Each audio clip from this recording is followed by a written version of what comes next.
lately I found that I've been really into annotating my books, or at least I've started getting into annotating my books more. So I thought it could be kind of fun to sit down and chat about it. Hello everybody, welcome back to my channel. I feel like annotating books is such a well-discussed topic in every kind of book circle. Some people are totally against annotating their books. They think that they should keep their books pure and untouched forever. And other people really like to go above and beyond and annotate like almost every single page of a book. I would say I am kind of both of these people at the same time. Before we get into talking about like the different ways that I found that I annotate books, I want to say that annotating to me really relies on the book in question. So for example, I would never annotate a hardcover book. I mean, maybe I would eventually someday, but hardcover books to me, annotating them just feels so wrong. I would never, maybe at most I would dare like put a sticky tab on a page, maybe at most. Taking a pen to a hardback, I could never. I don't know what it is. Hardbacks are just a hard no-no when it comes to annotating. Paperbacks are definitely my go-to for annotating books, but even then, not every single paperback I feel wants to be annotated. I say wants to be annotated as if the book has a say, but like some books, I don't know what it is, just the vibe is not right. They don't, like, I would not annotate them. It really just depends on mood and the book in question. Maybe I do like just want some of my books to just be pure and with no, you know, annotations in them, or maybe it's something else. Like I feel like some books really just don't need to be annotated. Personally, I own a lot of books that I love, that I've read before and loved, and so I could probably go through every single book on my shelf and find something that I would want to underline or sticky tab or highlight, whatever. But even then, I just don't feel like every book needs to be annotated. It's not necessary for every single book. But as I said, I've definitely been getting more into annotating, I would say, over the past year, and there are a few different ways that I've noticed that I do annotate, so I thought we could go through and discuss those. The first type of annotating I want to talk about is the Jeff Bezos annotating, which really is just all of the annotating that I do when I read ebooks on my Kindle app on my phone. This is absolutely chaotic. There is no order to what I annotate when I'm reading an ebook. I simply use like the highlighting tool. You know, if you like drag your finger down like a paragraph and then you can click to highlight it, that's all I do. I only ever use the yellow highlighter. I don't use the different colors available. It could be a quote that I liked, it could be an important piece of information or an important piece of plot, it could be something that annoys me, it could be a word I don't understand. Genuinely the most chaotic form of annotating, I would say, simply because I don't know what it is, but the fact that it's on my phone, I just really couldn't care. So I kind of just don't put in any effort. I read a lot of ebooks and I feel like it's important for me to say I don't highlight in every single like ebook that I read. For example, recently I read two romance books that I really loved, The Spanish Love Deception and It Happened One Summer. If you go through my highlights for It Happened One Summer, there are a decent amount. I've highlighted a decent amount of passages because I was reading this and I really loved it, and I was really in the mood to highlight everything that I loved. But then when you look at The Spanish Love Deception, which is a book that I loved like equally as much,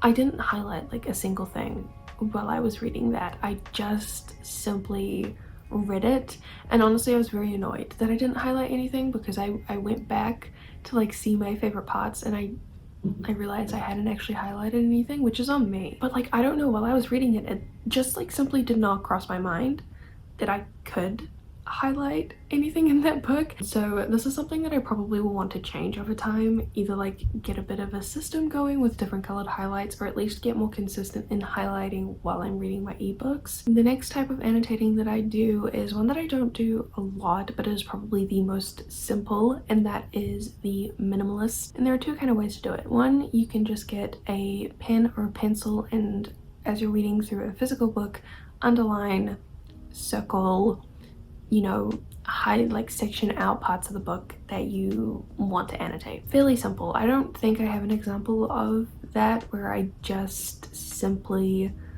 use a pen, but if I use this book for an example, just like you can see just there, I've gone and I've like underlined some words in the book. That's what I would do, except like without the sticky tabs. We're going to come back to this later. The other way to do the minimalist annotating is to get a highlighter and then just highlight parts of the book. I'm pretty sure that All the Right Places is the only book that I've done this with. It is the only book that I've ever highlighted, and like I guess if I try to like flip through so you can see, you'll notice that I only highlighted using a blue highlighter. I have not used any other color, and that's because I just like, I personally feel using multiple highlighters in one book is just such a messy look. Personally, like aesthetically would not like that. You could absolutely totally use different colored highlighters for different, like, you know, things, you know, like have a color code highlighting system. Absolutely. I think that's a bit too much for me. I simply picked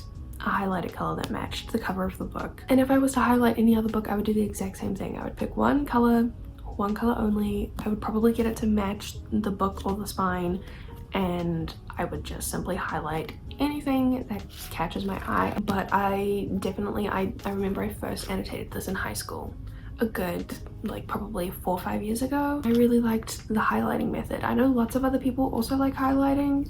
I don't know if it's something I'm going to try more of, but that is one way you can do minimalist kind of annotating. And I swear I have gone and like used just a pen and a pencil and just underlined stuff as well. I just don't know which books I would have done that in, so I can't show you guys. The next style of annotating that I like to do, I like to call the tabber, and this is where I only use sticky notes. I don't annotate anything within the book, like with a pen or a pencil or a highlighter. I simply use sticky tabs, and this is definitely the most fun annotating style, I would say. It's really satisfying seeing all of the sticky tabs like in the book once you're done. It's also like a little bit addicting. I've heard people literally say that they've stopped like annotating books in this way because they simply go through so many like sticky tabs. I would absolutely agree. I spent so much money simply annotating this one book because I went through like 3 packets of these sticky tabs just to annotate this one book. To be fair, Midnight Sun is like a chunky 800 pages, but like it's a bit excessive, you know? I use sticky tabs with very set intentions. So when I was annotating Midnight Sun, each sticky tab definitely meant a different thing. Can I remember what they meant? I know the green up the top was specific plot points that matched up with Twilight. I'm pretty sure the purple sticky tabs was for fun parts about the Cullens. Yellow I probably couldn't tell you. I think maybe it was stuff that made me happy. Pink I'm pretty sure was for Bella, parts about Bella.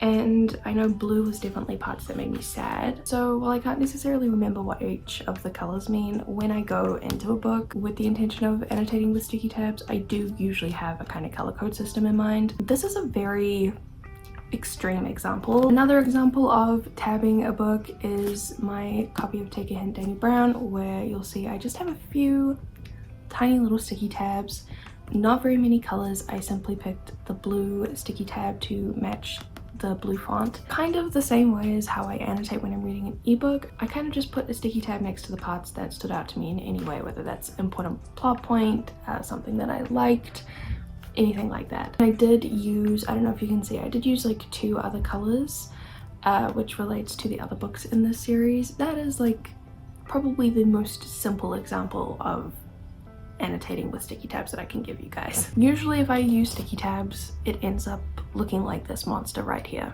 Now this style of annotating is one that I have picked up recently and I've been absolutely loving it. To be fair, it is probably the most simple annotating style out of all of these, so maybe I should have mentioned it first. But anyway, I call this doggy style annotating, and as you can probably tell by the name, it is where I go ahead and I dog ear the pages of my book. I don't know what is so satisfying about this. I know lots of people, when they dog ear pages of a book, they dog ear it to like, you know, as like a bookmark, but I really like this kind of, I don't know, it's very subtle way of annotating, and I kind of, this is again just a bit chaotic in the sense that I kind of just dog ear any page that stands out to me. So like simply looking at the book, I have no idea what I have like dog-eared or like why I've dog-eared any of these pages, right? But honestly, that doesn't really matter to me, and I think this is such a like, I don't know, I've just been having a lot of fun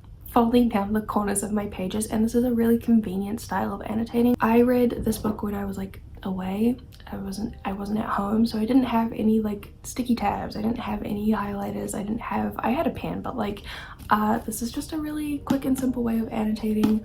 I really am liking it. I've annotated a few books like this, and absolutely you could go ahead and you could like mix it up. You could then go ahead and like after dog earing a page, you could highlight the part that you've like specifically like why you've dog-eared the page, you know, the part that you like in particular. You could take a pen, you could underline, you could do all that stuff. I just kind of feel like dog-earing is like a replacement for sticky tabs, and it's way cheaper and just a whole lot more convenient. Another book that I've like actually done this in is Jane Eyre. I had to read this for school a few years ago, and this is what I did. I went and I dog-eared all of the pages that I liked. This is such a battered copy. I don't know if you can tell, this page literally just comes out of the book, but like you can see I've gone and I've underlined and made some marks on the page, as well as folding down the corners. I found this was like a really great way of annotating for school. So I found dog-earing the pages was a really quick way to get to the pages that I needed to, and then obviously annotating with a pen was for like taking notes and stuff, like actually studying the book. So highly recommend dog-earing the pages of your book.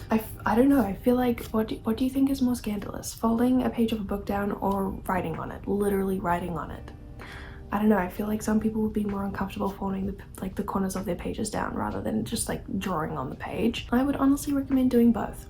Really like this style of annotating, really been enjoying it lately. And I mean, that's also how I annotate for school, if you're wondering. But it's not all, like that's not all that I do for annotating when I read for school. That would be the next kind of annotating, the last kind of annotating that I want to talk about. That's what I like to call the overachiever. There are different kind of ways that you can do this kind of annotating, but basically it usually just involves a lot of annotating tools. So definitely like a pen, definitely some sticky notes, and usually something to take notes in. So for example, a laptop, or for example a book, a notebook that you write notes in. You don't necessarily have to also write notes down. For example, I went ahead and I read the Shadow and Bone trilogy by Leigh Bardugo recently. I read this for a video, so I went really hard with my annotating. You can see I used sticky tabs, I had like a color-coded system for those. I also went and annotated throughout the book. I didn't take notes on this because I was like voicing my thoughts while I vlogged, if that makes sense. But for example, with Jane Eyre, I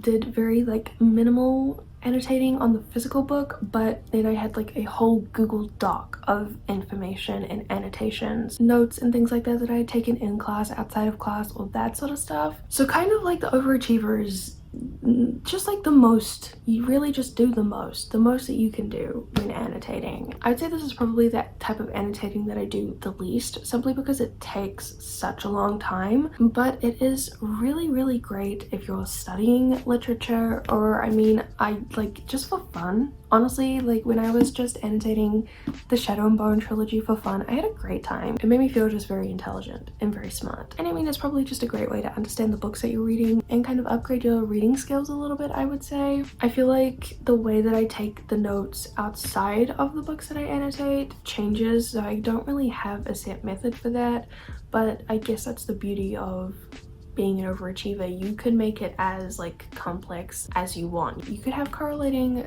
color-coded systems, you could have just a full ass like table of notes and everything. Like how you organize your notes that you take outside of reading, totally up to you. Say I mostly just write bullet point notes in Google Docs. I have definitely annotated using a table though, so analyzing quotes etc like in depth, and I've definitely gone through like a Google Doc and used a correlated color coding system, but I don't really do this type of annotating a lot, so I don't really have a set way of doing it yet. Maybe that's something I can find out on my annotating journey, like, because as I said, I've been really liking annotating lately and I definitely think it's something that I want to do more of. But for now, those are all the ways that I annotate currently. As I said, some I definitely use more than others, some I still don't even really have entirely figured out. I would say I'm still very new to annotating, so this will probably change over time, and so I might end up doing an updated kind of annotating video. If you guys have any set annotating methods, comment them down below. I would love to hear how you guys annotate and organize your annotations, all that sort of stuff.